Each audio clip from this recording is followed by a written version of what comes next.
go. This is the Sportsman 3014B with the drop basket here.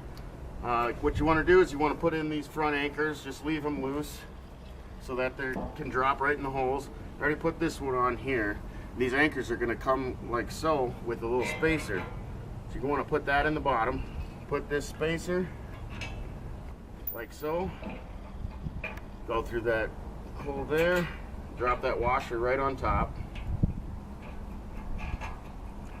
and then just kind of leave these generally loose, don't tighten them down just yet.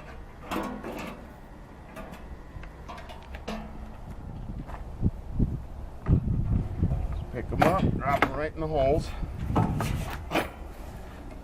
tighten everything down.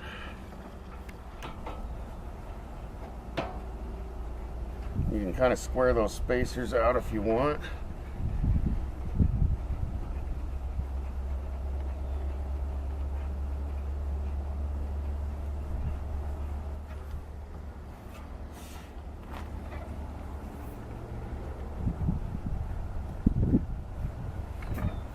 And there she is.